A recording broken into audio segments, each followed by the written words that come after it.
दोस्तों बीबी फातिमा कोई और नहीं बल्कि अल्लाह ताला के महबूब नबी हुजूर सल्लल्लाहु अलैहि वसल्लम की बेटी थी। इनकी माँ का नाम हजरत खदीजा था जो हुजूर सल्लल्लाहु अलैहि वसल्लम की पहली बीवी थी। बीवी फातिमा को जन्नत की औरतों का सरदार कहा जाता है और ये सबसे पहली औरत होंगी जो जन्नत में अपने कदम रखेंगी। दोस्तों बीबी फातिमा के पर्दे के किस्से आपको क्या ही बताऊं। गैर महराम यानी गैर मर्दों से इनके पर्दे का आलम ये था कि उन्हें किसी ने एक झलक देखा तक नहीं था। बीबी फातिमा का निकाह हुजूर सल्लल्लाहु अलैहि वसल्लम के चाचा जात बेटे हजरत अली रजी अल्लाहु ताला अन्हु से हुआ था। दोस्तों हर दिन की तरह एक और दिन आया जिस दिन सुबह सुबह फजर के वक्त हजरत फातिमा रोते हुए चक्की पीसने की तैयारी में लग गए। एक तरफ कपड़े धोने को रख दिए और एक तरफ पानी खोलने को रख दिया। इतने में हजरत अली घर में आ पहुँचे। उन्होंने घर की अजीबोगरीब हालत देखी। उन्होंने देखा कि सुबह के वक्त फातिमा रो रही हैं, आंखों से आंसू जारी हैं और हजरत अली देखते हैं एक तरफ चक्की पीसने लगी हुई है, दूसरी तरफ पानी उबल रहा और कपड़े धोने रखे हुए हैं। इतना देखकर हजरत अली हैरानी में पड़ जाते हैं क्योंकि आज तक उन्होंने ऐसा नहीं देखा कि फातिमा रो रही हो और काम कर रही हो। हजरत अली घबराकर अपनी बीवी फातिमा से पूछते हैं कि क्या मामला है कि तुम रो रही हो और सारी चीजें तैयार कर रही हो। इन सवालों पर हजरत फातिमा बिल्कुल खामोश रहती है, कोई भी जवाब नहीं देती। हजरत अली जैसे जैसे सवाल करते जाते वैसे वैसे बीवी फातिमा का रोना बढ़ता जाता। हजरत अली आखिर में मजबूर होकर उन्हें खुदा का वास्ता दे बैठते हैं और कहते हैं कि बताओ आखिर बात क्या है। इस पर हजरत फातिमा कहती हैं, रात में मैंने एक ख्वाब देखा और उस ख्वाब में मैंने सरकारे दो आलम अपने बाबा हुजूर मोहम्मद सल्लल्लाहु अलैहि वसल्लम को देखा। मैंने देखा कि वो किसी चीज को तलाश कर रहे हैं। फातिमा ने कहा कि मैंने उनसे पूछा कि ए मेरे अब्बा जान, आप कौन सी चीज तलाश कर रहे हैं, आप क्या ढूंढ रहे हैं। तो मेरे अब्बा जान ने कहा कि बेटी मैं तुझे ही तलाश कर रहा हूँ, मैं तुझे ही ढूंढ रहा हूँ। रिवायत में है कि हजरत फातिमा ये ख्वाब बताती हैं और उसके बाद बड़े ही तकलीफ से अपने शौहर अली से कहती हैं कि अली आज ये मेरा आखिरी दिन है। मेरे नबी मेरे वालिद ने मुझे बता दिया बस अब कुछ ही देर में मैं अपने रब को प्यारी होने वाली हूँ। ये सुनना ही था कि हजरत अली भी फूट फूट कर रोने लगे।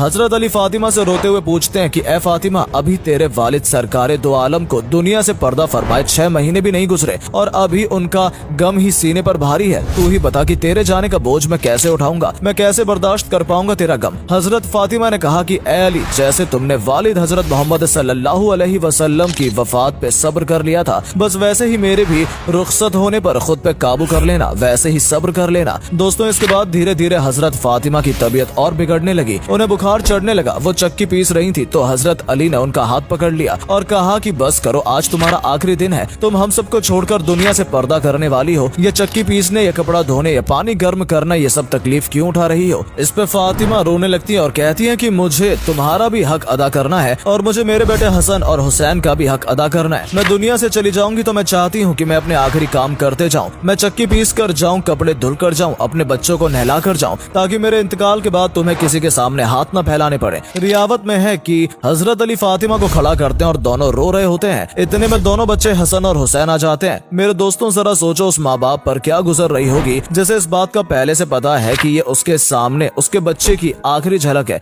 अब आज के बाद वो अपने बच्चों को दोबारा न देख सकेगी। हजरत फातिमा अपने दोनों बच्चों को सीने से लगा लेती है। हजरत अली को रोता देख, हजरत फातिमा को रोता देख उन दोनों बच्चों को रहा नहीं गया और वो भी रोने लगे। रोते हुए दोनों बच्चों ने अपनी माँ से पूछा कि आप क्यों रो रही हैं। अपने अब्बा को रोता देख उनसे भी पूछा कि आप क्यों रो रहे हैं। अली ने कोई जवाब नहीं दिया, फातिमा ने भी कोई जवाब नहीं दिया। बस फातिमा ने अपने दोनों बच्चों को इशारा किया कि तुम दोनों मेरे वालिद अपने नाना हुजूर मोहम्मद सल्लल्लाहु अलैहि वसल्लम के कब्र पर ले जाओ। ये सुनते ही फौरन दोनों बच्चों ने माँ की बातों का मान रखा और कब्र पे चले गए। दोस्तों जैसे ही वो मासूम और हकीकत से अनजान बच्चे अपनी माँ को छोड़कर कब्र पे पहुँचे, जैसे ही कब्र पे जाकर खड़े हुए, कब्र के अंदर से मेरे नबी की आवाज उनके कानों में पड़ गई। नबी ने कहा कि ए मेरे नवासों, तुम अपनी माँ के पास चले जाओ। मेरे पास तो तुम बाद में भी आ सकते हो, लेकिन आज आखिरी दिन है, इसके बाद तुम्हें अपनी माँ का चेहरा नजर नहीं आएगा। ये सुनना ही था कि दोनों मासूम बच्चे रोते हुए दौड़ते दौड़ते घर पर आ पहुँचे और देखा कि माँ भी रो रही है, बाप भी रो रहा है, तो सीधे आकर माँ को गले लगा लेते हैं। धीरे धीरे वक्त गुजरकर शाम को आ पहुँचा। हजरत फातिमा का बुखार और बढ़ जाता और अब उन्हें एहसास होने लगा था कि अब उनका वक्त बिल्कुल करीब है। हजरत फातिमा का बुखार अपने जोर पर था, बिस्तर पर लेटी हुई थी। तब वो अपने शौहर हजरत अली राजी अल्लाह ताला अन्हु को करीब में बैठाती हैं और कहती हैं कि मैं 3 बातें तुम्हारे सामने रखती हूँ। पहली बात वो हजरत अली से कहती हैं कि मुझे मालूम नहीं कि तुम्हारे निकाह में आने के बाद मेरी वजह से तुम्हें कितनी तकलीफें हुई हैं, तुम्हें कितनी ही मुश्किलों का सामना करना पड़ा होगा। वो अपने शौहर से दरख्वास्त करती हैं कि अल्लाह के वास्ते मुझे मेरी वफात से पहले माफ कर दे ताकि कयामत के वक्त मुझे मेरे नबी के सामने रुस्वा न होना पड़े, मुझे मेरे वालिद के सामने जलील न होना पड़े। इस पर अली की चीखें निकली और रोते हुए फातिमा के सर पे हाथ फेरा कि तू गम मत कर, तू नबी की बेटी गलती है और माफी तो मुझे मांगनी चाहिए कि मैं तेरा हक अदा नहीं कर सका। अली एक लंबी सांस लेते हैं और फिर कहते हैं कि मुझे मालूम है कि जब से तुम मेरे निकाह में आई हो तुम्हें 2 वक्त की रोटी भी नसीब नहीं हुई है। इतने में हजरत फातिमा अपनी दूसरी बात बोल पड़ती है कि ऐ मेरे शौहर, मेरे बाद तुम्हें जिस भी औरत से निकाह करना हो कर लेना। उसके बाद अपने प्यारे बच्चों की तरफ निगाह करके कहती है कि अली चाहे जिससे निकाह करना, लेकिन एक रात मेरे बच्चों के साथ भी गुजारना, क्योंकि ये अभी बहुत छोटे और मासूम हैं। ये अपना अच्छा बुरा वक्त नहीं समझ सकते। जब ये बालिग हो जाए तो उन्हें अल्लाह के हवाले कर देना। अब तीसरी बात दोस्तों बीवी फातिमा की ये थी कि हजरत फातिमा फरमाती हैं, ऐ मेरे शौहर अली, जब मेरा इंतकाल हो जाए तो किसी को न बुलाना। इस बात पे हजरत अली हैरान होकर पूछने लगते हैं कि फातिमा आखिर ऐसा क्यों? मैं नबी की बेटी के जनाजे में आखिर क्यों किसी को न बुलाऊं? तब हजरत फातिमा रोने लगती हैं और कहती हैं कि मेरे नबी ने मुझसे कहा था कि बेटी पर्दे में रहना। मैंने अपने वालिद की बात को पूरा कर लिया। पूरी जिंदगी में किसी मर्द ने मेरे बदन को नहीं देखा और अली मैं चाहती हूँ कि मेरे मरने के बाद कोई मेरे बदन को ना देखे। इसके बाद जहरा फातिमा ने बस कुछ आखिरी अल्फाज अपनी जबान से बयान किए। उन्होंने कहा कि ऐ अली, आज मैंने रोजा रखा है। तो हजरत अली ने जब वजह पूछी तो फातिमा ने फरमाया कि मेरे वालिद और अल्लाह के नबी ने ख्वाब में मुझसे कहा था कि बेटी सहरी अली के दस्तरखान पे कर लेना और इंशाअल्लाह इफ्तार यहाँ मेरे दस्तरखान पर होगा। बस ये जुमला कहते ही कलमा पढ़ते हुए हजरत जहरा फातिमा जन्नत की औरतों